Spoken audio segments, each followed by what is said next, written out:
Welcome to this Brimbank Writers and Readers event. This event is being held on the traditional lands of the Wurundjeri people, and I wish to acknowledge them as traditional owners and pay my respects to elders past and present. The Brimbank Writers and Readers Festival is an annual event that encourages a love of reading, literature and storytelling. It celebrates creativity and diversity and promotes lifelong learning in Brimbank. Brimbank City Council is delighted to present the online Brimbank Writers and Readers Festival, a partnership between Brimbank Libraries and the Bowery Online. We'd also like to thank our key sponsor, Victoria University. I'm welcoming Anna George to our online interview today, and we're going to be talking about Anna's book, The Lone Child. Welcome, Anna. Thanks for joining us in these restricted times. Thanks for having me. Can you remember the initial spark or idea that started the book and how it developed? I tend to write, my first two books have been classified as crime, and they are inspired by crime stories. The second book was inspired by a story of a little girl who'd gone missing in Sydney, in Western Sydney. I saw the story on the news, and the girl's mum came forward and said she'd been taken from their apartment overnight. And she showed a photo of the child, and as time went by, the mother and the stepfather of the child spoke to the media about the girl and how she was missing, and there seemed to be something awry about the whole story. And the way they were being regarded by the media seemed to be quite sort of judgmental. And I found myself too looking at them thinking these people are having a very hard life. They seem to be struggling and they seem to be copping a bit of flack from their community. I wasn't sure why, but I was intrigued. But as time went by, unfortunately, the little girl was found, but she'd been murdered, and she'd been murdered by her mother. So things all sort of began to make a bit more sense about how they'd been perceived. But I was interested in judgment and in what had happened to that child. And I thought, imagine if you'd seen that little girl in the months before she was killed and you just plucked her from her life and gave her another one. There must be so many people who would love to have saved that child from that fate. Imagine doing that. Then I didn't want to write a story about someone stealing a child, and I didn't want to write a story, a dark, sad story about a mother that kills her child. So I did want to explore mothering, and I wanted to explore judgment, because I think when we become parents, often we're very out of our depth and we make things up as we go along, and we look to other people to learn, but we also look to other people to make ourselves feel better about what we're doing, and we can be a bit judgy ourselves. And I just wanted to explore all of that in a book and frame it around this question of class as well, because I've got a very well-to-do mum and a very struggling mum, and they're both struggling in their own ways, but there's huge socioeconomic differences in their lives, and I wanted to sort of talk about that a bit as well. Tell us a bit about The Lone Child, a bit of a plot summary, please. It's set on the Mornington Peninsula in Victoria, and it's framed over one Easter long weekend when a well-to-do mum, who is a new mum with a new baby, takes herself down to her holiday house to sort of heal, really. She's trying to figure out how her life has come to this point where she's suddenly been left by her partner when she was 8 months pregnant, and she's in a bit of a spin. And it's while she's at this house that she sees a little girl of about 4 playing at the beach on her own, and this child looks to be abandoned and certainly looks to be neglected. And the book really unfolds over the weekend as Neve tries to work out who this little girl is and how she's come to be where she is. And also we get the point of view of the little girl's mother, Leah, who is also a single mum grappling with her situation in life and with mothering. So the book's about mothering. It's about people's desire to be mothered, because both of these women are single mothers without mothers. And it's about the preciousness of children and the human need to connect. So would you classify it as domestic suspense, perhaps? It's been classified in crime, but it's certainly not a hard crime story. It's more a mystery. It's more a psychological drama, I guess maybe domestic noir, because it's got its dark sort of gothic overtones with the setting and the house that my main character is an architect. She's designed this stunning house on the cliffs, and you've got this windswept, not exactly remote, but regional Victoria.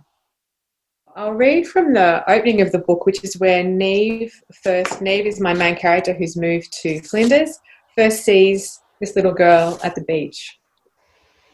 So Neve's gone for a walk, she's been housebound, she's got her newborn, she's not having fun. She's decided she needs to go home because her baby doesn't stop crying.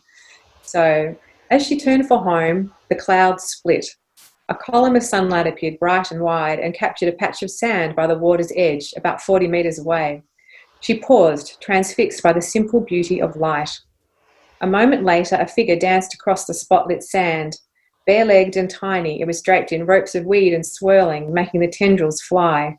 A lone child, resplendent, ethereal, lit up.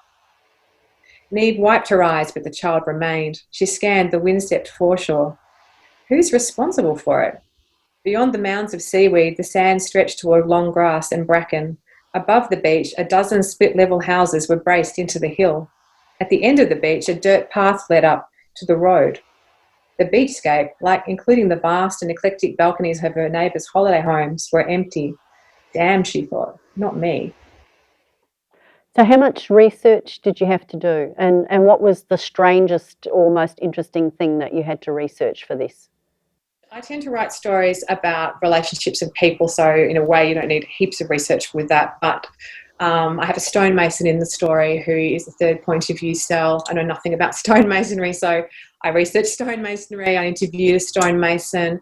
The book's about motherhood, so you can't talk about motherhood without talking about sleep deprivation, so I did a lot of research around sleep deprivation, which led me down the corridor of hallucinations, and I found a fascinating book around how ordinary people in extraordinary circumstances can hallucinate, and so I explored what that was all about. And then I've also got a thread around life after death, because Sel, the stonemason, is motherless. His mother's just died before the book begins, and she's interested in life after death herself, but he's kind of hoping she might come through and talk to him. And so I looked into life after death, and I'm interested in that sort of stuff, and I found a really lovely book called Hidden Files. It's the law enforcement's true case studies of the unexplained and paranormal in the US. So I just love books like that. That was a find on the internet. And a story that sort of stayed with me from that book was around a story of a young woman driving home with her child on a wintry night in the US and having a car accident, slipping off an icy road and falling off a low bridge and landing upside down in a creek. And when the first responders came to help her, it wasn't until the next morning, and they quite quickly realised that the mother had deceased, unfortunately. But as they were manipulating the car and the water was running through the top of the car, which is upside down, they heard a voice in the back, well, they heard a voice say, "Help me, help me." And so one of them starts talking to the voice what's happened, and they don't really get an answer. But as they move the car and flip it, they find a child in the back seat, but the child's unconscious, hypothermic, and isn't revived until it goes to hospital. So there's no one that could have said that, help me, but 4 of those first responders heard it.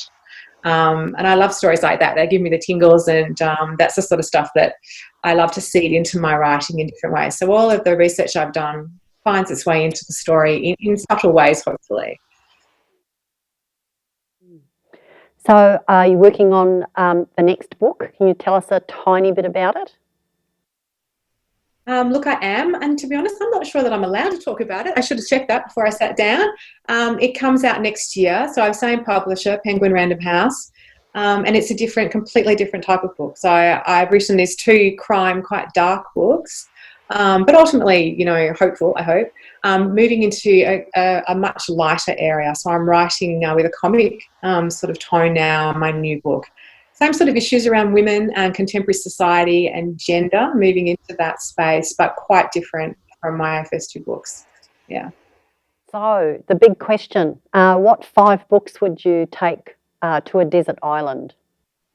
Well, it's funny, isn't it? Because when I sat down to answer this question, I thought of all the books I've read. But of course, if I was really going to a desert island, I'd probably take books I haven't read so I can read them again and again. But I would take... I've got them all sitting beside me. So I would take Olive Kitteridge by Elizabeth Strout, my all-time favourite book. Elizabeth Strout is a really beautiful writer. I don't know if you're familiar with her, but she won the Pulitzer Prize for Fiction with this book. I love her Olive books. They're very humane books. Olive is a very complicated, tricky cat, and she's a fantastic character, retired, slightly depressive school teacher living in Maine, I think, in the US. And they're just witty, wise, beautiful books. So I would definitely take Olive with me, and I refer back to Olive as a writing reference. How does Elizabeth Strout do what she does? Definitely take that one. I would take What I've Loved by Sherryl Clark. I'm not sure if that's how you pronounce her name. I'm sorry, Siri, but loved this book a long time ago. About relationships, again, about art, about loss, beautiful rendition around parenting, just a beautiful book. I'd also take this book, which is The Forest for the Trees by Betsy Lerner. This is all about the publishing industry from the point of view of a literary agent and an editor. Really fascinating, very wry, very smart, and it gives great insight into what editors want, what writers get when they're published that they might not have expected, and all the neuroses that go with that. It's a fantastic book for anyone wanting to get into publishing in any way, because it really gives us great insight into what it's like in a very real way. I'd take Malcolm Gladwell, because I love Malcolm Gladwell's writing, so I would take probably any of his books, but Blink came to mind because it's about thinking. I'm really interested in books about thinking. This is The Power of Thinking Without Thinking, so it's all about how quickly you can glean something from someone or look at something and know something about that, say, statue and its provenance or its origins without consciously knowing why you know it or how you know it, but you can know things so quickly. So I thought that was fascinating. And I would take it with me. And this one, A Whiff of Crime. So this is Notes on a Scandal by Zoe Haller. It's not really a crime fiction book, but it's got a crime in it. And you may have seen the movie with Cate Blanchett. But this is, again, a really fantastic character study. It's framed around the crime of a middle-aged woman teacher having an affair with a student, a male student, told from the point of view of an older teacher at the school who's in love with the younger woman teacher. Really witty, wry, smart, savage, horribly addictive, it says, and it really is, and fantastic writing. So I go back to that too, just to look at how the author here sets up her characters, sets up the story. It's really fabulous writing. Thank you. Thanks for joining us this afternoon. I'd also like to thank Brimbank Council and Victoria University. Hope you've enjoyed our interview via the internet during these times, and we'll see you again soon. Thank you.